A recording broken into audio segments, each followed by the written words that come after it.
रायपुर में खेले गए दूसरे वनडे मैच में बड़ी लापरवाही हुई है। कोहली, रोहित, पंत और साथ ही गंभीर, राहुल की सुरक्षा में तैनात कई बाउंसरों पर आपराधिक केस चल रहे हैं। एक बाउंसर तो बलवा कांड का फरार आरोपी है। आपको इस रिपोर्ट में दिखाते हैं।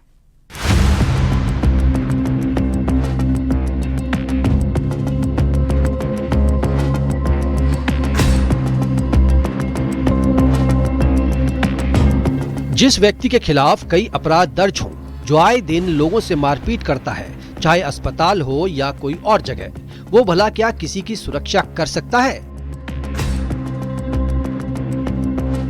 लेकिन छत्तीसगढ़ स्टेट क्रिकेट संघ को इस बात से कोई लेना देना नहीं है।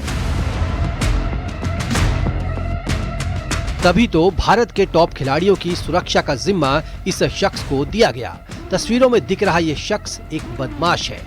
नाम है वसीम बाबू। इसके खिलाफ आधा दर्जन आपराधिक केस दर्ज हैं। बलवा कांड में फरार है, लेकिन इसे सुरक्षा की जिम्मेदारी दी गई है। दरअसल रायपुर में खेले गए दूसरे क्रिकेट वनडे मैच में बड़ी लापरवाही हुई। बदमाशों को खिलाड़ियों की सुरक्षा दी गई। तस्वीरों में दिख रहा शख्स बलवा कांड का फरार बाउंसर है, जिसे खिलाड़ियों का बॉडीगार्ड बनाया गया। कोहली, रोहित, पंत, गंभीर, राहुल के साथ ये बदमाश नजर आया। सुरक्षा में तैनात कई बाउंसर्स का आपराधिक रिकॉर्ड मिला है। छत्तीसगढ़ स्टेट क्रिकेट संघ ने ऐसे बाउंसरों को इन खिलाड़ियों की सुरक्षा में लगाया था जिन पर कई मामले दर्ज हैं। वसीम बाबू का एक वीडियो काफ़ी वायरल हो रहा है, जिसमें वो बड़े खिलाड़ियों के साथ नजर आ रहे हैं। वसीम बाबू वही हैं जिनके खिलाफ आर्म्स एक्ट, इसके अलावा बलवा और हत्या के प्रयास में संलिप्तता के अपराध दर्ज हैं। उनकी पिस्टल का लाइसेंस भी रद्द किया गया है। फिर भी उसके बाद ऐसे बाउंसरों को ऐसी बड़े खिलाड़ियों की सुरक्षा में लगाना एक बड़ा चूक कहा जा सकता है। छत्तीसगढ़ स्टेट क्रिकेट संघ ने आखिर ऐसा क्यों किया, इसका वो जवाब नहीं दे रहा है। इस घटना के सामने आने के बाद अब छत्तीसगढ़ स्टेट क्रिकेट संघ सवालों के घेरे में है। ये पूरा मामला तब सामने आया जब एक वीडियो में रायपुर के हिस्ट्री शीटर बदमाश वसीम बाबू को खिलाड़ियों के साथ देखा गया। अब जरा ये भी जान लीजिए कि इन तस्वीरों में दिख रहा ये बदमाश है कौन। तस्वीरों में दिख रहा ये हिस्ट्री शीटर बदमाश वसीम बाबू है। प्राइवेट सिक्योरिटी एजेंसी चलाता है। वसीम की एजेंसी को सुरक्षा की जिम्मेदारी मिली थी। वसीम के खिलाफ 6 आपराधिक केस दर्ज हैं। ये तस्वीरें बता रही हैं कैसे लापरवाही की गई। जिन खिलाड़ियों को वाई श्रेणी की सुरक्षा दी जाती है, उसे कैसे टॉप खिलाड़ियों की सुरक्षा की जिम्मेदारी दी गई। रायपुर से विश्वभरण शुक्ला की रिपोर्ट, न्यूज़ 18।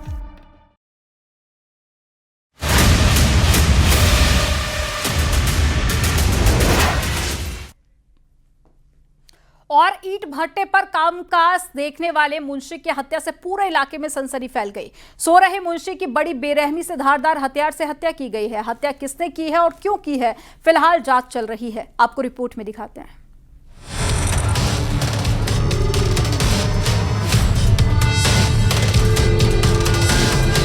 गोंडा जिले के छपिया थाना क्षेत्र में दिल दहला देने वाली वारदात को अंजाम दिया गया। ईंट भट्टे पर मुनीम का काम करने वाले राम संजीवन वर्मा की गला रेत कर किसी ने हत्या कर दी। घटना के दौरान राम संजीवन ने जब शोर मचाया तो भट्टे पर मौजूद लोगों ने आनन फानन में अयोध्या मेडिकल कॉलेज अस्पताल पहुंचाया, जहां इलाज के दौरान उनकी मौत हो गई। सूचना पर पहुंची पुलिस ने घटनास्थल का निरीक्षण कर सबूत जुटाए। 5 बजे थाना छपिया पुलिस को सूचना प्राप्त हुई कि एक ईंट भट्टा पर काम करने वाले मुनीम राम संजीवन वर्मा कि किसी अज्ञात व्यक्ति द्वारा धारदार हथियार से उस पर हमला करके उसको घायल कर दिया, जिसे उपचार हेतु अयोध्या ले जाया गया, जहां पर उसकी इलाज के दौरान मृत्यु हो गई। इस सूचना पर तत्काल स्थानीय पुलिस व उच्च अधिकारीगण मौके पर पहुंचे और घटनास्थल का निरीक्षण किया गया। दरअसल छपिया थाना क्षेत्र के सबरापुर पवन मार्का ईंट भट्टा पर मुंशी का काम कर रहे राम संजीवन ईंट भट्टा मालिक का रिश्तेदार था और वहां देखरेख का काम करता था। अयोध्या के गोसाईगंज के रहने वाले राम संजीवन वर्मा गोंडा में ईंट भट्टा पर सो रहा था, तभी अज्ञात बदमाश ने धारदार हथियार से हमला कर दिया। हमले में 38 साल के संजीवन वर्मा के गले और शरीर पर गहरे जख्म हो गए। इलाज के दौरान उसे बचाया नहीं जा सका। सूचना मिलने पर सीओ मनकापुर और अपर पुलिस अधीक्षक पूर्वी मनोज कुमार रावत पहुंचे। साथ में फोरेंसिक टीम, डॉग स्क्वाड और अन्य तकनीकी टीम भी पहुंची। घटनास्थल से सबूत जुटाए गए। ईंट भट्टा मालिक ने अज्ञात के खिलाफ मुकदमा दर्ज कराया है। पुलिस ने जल्द हत्याकांड के आरोपी को गिरफ्तार करने का दावा किया है। मौके पर फील्ड यूनिट टीम व डॉग स्क्वाड टीम को बुलाया जाकर साक्ष्यों की कार्रवाई करवाई गई। थाना छपिया पर लिखित तहरीर के आधार पर सुसंगत धारा में अभियोग पंजीकृत किया गया है और घटना के शीघ्र व सफल अनावरण हेतु एसओजी व सर्विलांस सहित पुलिस टीमों का गठन किया गया है। शीघ्र ही घटना का सफल अनावरण किया जाएगा। घटना 4 दिसंबर की सुबह 8 बजे हुई है। इस जघन्य हत्याकांड के बाद इलाके में दहशत फैली हुई है। स्थानीय लोगों ने हत्या के आरोपी को जल्द गिरफ्तार करने की मांग की है। Bureau report, news 18।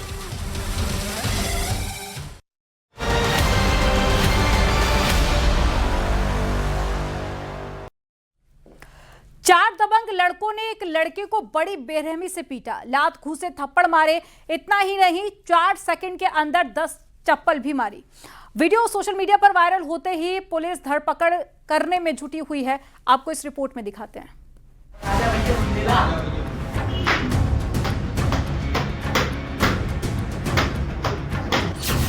बेरहमी से पीटने का वीडियो वायरल।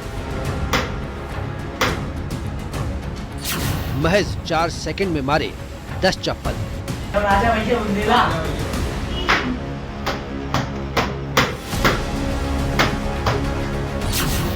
तमंचा दिखाकर कपड़े उतारने की धमकी।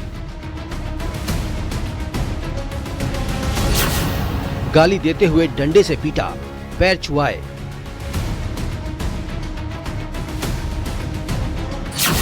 हाथ जोड़ा, कान पकड़े, मिन्नतें बेकार गई।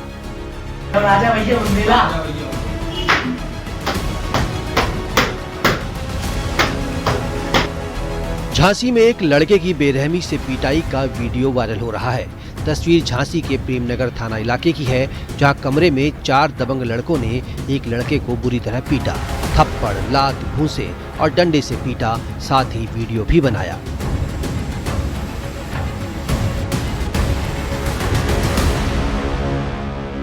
कमरे में एक लड़का कुर्सी पर बैठा है, जबकि 2 लड़के बेड पर बैठे हैं। उनके पास एक डंडा भी है। तीसरा लड़का दरवाजे के पास खड़ा है, जबकि चौथा लड़का वीडियो बना रहा है।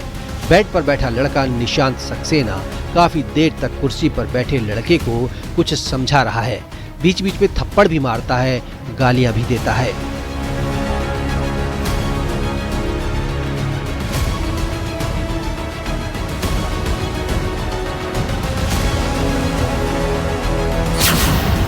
पीड़ित लड़का हाथ जोड़कर बार बार माफी मांगता नजर आता है, लेकिन कुछ देर बाद निशांत सक्सेना चप्पल उठा लेता है और मारने लगता है।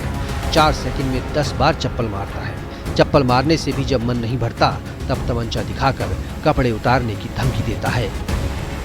कपड़े उतारने से मना करने पर उसे जोर से पेट में लात मारकर बेड पर गिरा देता है, फिर डंडे से पीटने लगता है। वहाँ मौजूद 2 लड़कों के पैर छूने को कहता है। वो लड़का पैर भी छूने लगता है। पैर छूने के दौरान उस पर लाठी बरसाने लगता है। बदमाश से पिटने के बाद एक बार फिर पीड़ित लड़का कान पकड़कर माफी मांगता नजर आता है। वारदात 22 नवंबर की है। अब वीडियो वायरल होने पर पुलिस ने कार्रवाई शुरू कर दी है। पीड़ित लड़के की शिकायत पर SC/ST एक्ट और अन्य धाराओं में केस दर्ज किया गया है। आरोप है कि पीड़ित लड़के को सिगरेट पीने के बहाने एक कमरे में ले जाया गया, जहां उसकी पिटाई की गई।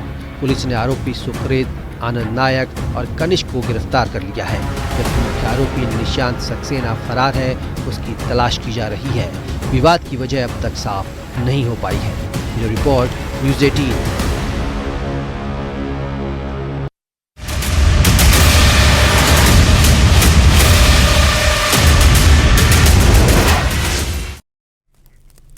नशीले कफ सिरप तस्करी सिंडिकेट के मास्टरमाइंड शुभम जायसवाल दुबई भागा हुआ है। पुलिस की ताबड़तोड़ कार्रवाई से घबराया सिंडिकेट के सरगना शुभम जायसवाल ने वीडियो जारी करके खुद को बेकसूर बताया। लेकिन अब सवाल यह है कि बेकसूर है तो आखिर भागा क्यों? आपको रिपोर्ट में दिखाते हैं। कोडीन युक्त कफ सिरप मामले में यूपी समेत कई राज्यों में जगह जगह छापेमारी चल रही है। गिरफ्तारियां हो रही हैं, कई आरोपी पकड़े जा चुके हैं और कईयों की तलाश है। कफ सिरप का नशे के लिए इस्तेमाल और तस्करी का जब से खुलासा हुआ है, हड़कंप मचा हुआ है। नशीले कफ सिरप तस्करी सिंडिकेट का मास्टरमाइंड शुभम जायसवाल देश से फरार है। शुभम जायसवाल और उसकी पत्नी के दुबई भागने की खबर है। विदेश भागने की फिराक में शुभम जायसवाल के पिता को गिरफ्तार कर लिया है। कई दिनों से देश से फरार शुभम ने वीडियो जारी कर खुद को निर्दोष बता रहा है। शुभम कफ सिरप को भी सही बता रहा है। सभी को मैं बिल्कुल क्लियर करना चाहता हूँ, ये सारी बातें झूठ हैं। मेरे द्वारा ऐसा कोई कार्य नहीं किया गया है। आप देखिए कि ये है फेंसिडिल कफ सिरप, ये एबर्ट हेल्थ केयर का आता है। एबर्ट हेल्थ केयर एक मल्टीनेशनल कंपनी है जी। आपको मैं बता दूं कि फेंसिडिल कफ सिरप ना ही प्रतिबंधित है, ना ही जहरीली है, ना ही किसी भी तरह की नारकोटिक श्रेणी में आती है। आप मेरे पास डॉक्यूमेंट्स हैं इससे रिलेटेड जो भारत सरकार ने जारी किए हुए हैं। ये एक सामान्य श्रेणी की दवा है जिसको कफ होने पे यूज करते हैं। सिंडिकेट का सरगना शुभम जायसवाल ने 13 मिनट का वीडियो जारी किया है। अपने वीडियो में शुभम जायसवाल ने कहा है कि उसके ऊपर कई मुकदमे कराए जा रहे हैं, लेकिन उसका या उसके परिवार का इस पूरे मामले में कोई रोल नहीं है। जहां जहां हमने माल बेचा तो वहां वहां हमारे खिलाफ मुकदमा ड्रग डिपार्टमेंट द्वारा लिखवाया गया और एनडीपीएस में मुकदमे लिखवाए गए, 420 में मुकदमे लिखवाए गए। बनारस, जौनपुर, चंदौली, गाजीपुर, सोनभद्र, हर जगह हमारे खिलाफ मुकदमे लिखवा दिए गए हैं। आपको मैं बता दूं कि मेरा किसी तरीके का या मेरी फैमिली का किसी तरीके का कोई भी आपराधिक हिस्ट्री नहीं रहा है, क्योंकि हम एक व्यवसायी परिवार से बिलोंग किए हैं और हम सिर्फ व्यवसाय किए हैं। एक दवा व्यवसायी होने के नाते हमने फेंसिडिल जिस तरीके से बेचा उस तरीके से बाकी प्रोडक्ट्स भी हमने बेचे हैं। सबसे बड़ा सवाल ये है कि जब शुभम खुद को निर्दोष मानता है तो फिर सामने क्यों नहीं आ रहा है? वो कहां छिपकर बैठा है? शुभम ने अपने वीडियो में कहीं भी नहीं बताया कि वो कहां छिपकर बैठा है और देश के अंदर से वीडियो बनाकर भेज रहा है या देश के बाहर से। शुभम अगर इतना ही पाक साफ है तो कानून के सामने आकर जांच में मदद करनी चाहिए। कफ सिरप तस्करी मामले की जांच और कार्रवाई ताबड़तोड़ चल रही है। सोनभद्र की एसआईटी टीम वाराणसी में सीए विष्णु अग्रवाल के ऑफिस पहुंची और कागजातों की जांच की। आपको बता दें कि कोडेन युक्त फेंसिडिल कफ सिरप की सप्लाई देश के अलग अलग राज्यों के अलावा इस्लामिक देशों में भी की जा रही थी। मोटा मुनाफा कमाने के लिए नशा के सौदागरों ने बांग्लादेश को ठिकाना बनाया था। बांग्लादेश के रास्ते सिरप को पाकिस्तान भी भेजा गया था। एसटीएफ की छानबीन में इसका खुलासा हुआ है। गिरफ्तार किए गए आरोपियों ने भी पूछताछ में विदेशों में नशीला सिरप सप्लाई करने की बात कबूल की है। एसटीएफ ने गिरफ्तार किए गए अमित सिंह टाटा और बर्खास्त सिपाही आलोक सिंह के फर्म से जुड़े दस्तावेज खंगाले। छानबीन में करोड़ों की टैक्स चोरी का भी खुलासा हुआ है। फर्जी फर्म और फर्जी बिल के जरिए करोड़ों रुपए की अवैध कमाई की जा रही थी। अब यूपी पुलिस और एसआईटी पूरे सिंडिकेट और उसके काले कारनामों की परत दर परत खुलासा कर रही है। Bureau report, news 18।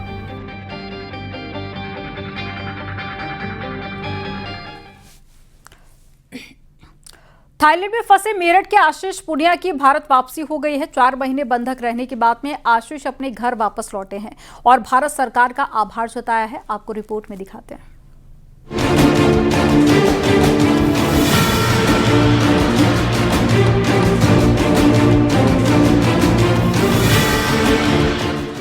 मेरठ के एक युवक आशीष पुनिया को चाइनीज जालसाजों ने थाईलैंड में फंसा लिया था। उन्हें क्रिप्टो करेंसी में इंटरनेशनल फ्रॉड करने के लिए मजबूर किया गया।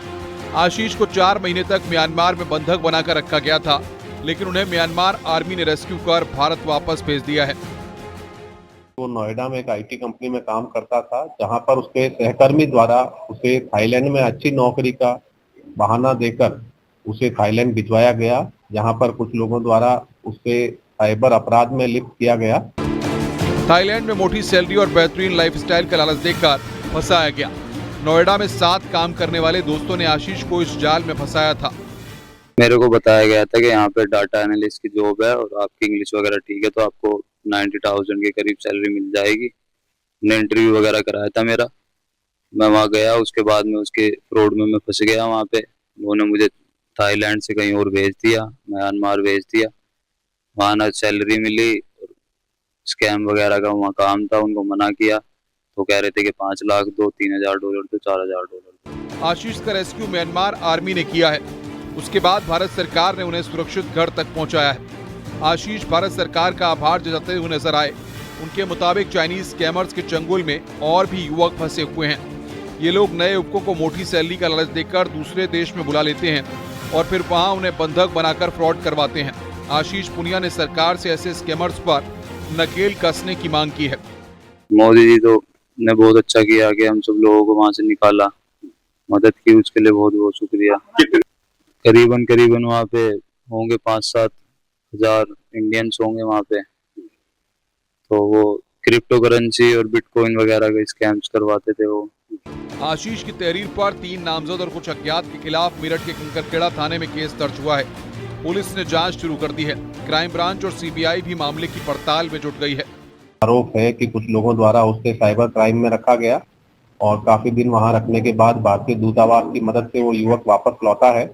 इस पर उसने 3 अभियुक्तों के खिलाफ नामजद और अज्ञात के खिलाफ तहरीर देते हुए आरोप लगाए हैं, इस पर की पुलिस ने तत्काल मुकदमा दर्ज किया है। जो युवक बताए हैं उसमें ज्यादातर के डिटेल्स पता किए जा रहे हैं। जो भी सूचनाएं हैं उस आधार पर युवकों से गिरफ्तारी कर पूछताछ कर पूरे प्रकरण का अनावरण किया जाएगा। अपने सपनों को साकार करने की कोशिश में फ्रॉड का शिकार हुए आशीष अब अपने घर लौट आए हैं। काफी डरे और सहमे हुए हैं। पर फ्रॉड की एक कहानी मेरठ से शुरू होती है, जहां पर एक लड़का अपनी जॉब के लिए सपने देख रहा था और उसे चाइनीज जालसाजों ने अपने चंगुल में फंसा लिया। वहां जाकर म्यांमार की आर्मी ने उसे बचाया और उसके बाद टीम मोदी यानी इंडियन आर्मी ने अपने सुपुर्द लिया और अब जाकर वो अपने घर लौटा है। युवक का यही कहना है कि अगर भारत सरकार ने इनिशिएट नहीं लिया होता तो आज वो जिंदा नहीं होता। कैमरामैन शिव सुदन के साथ न्यूज़ 18 के लिए निखिल अग्रवाल, मेरठ।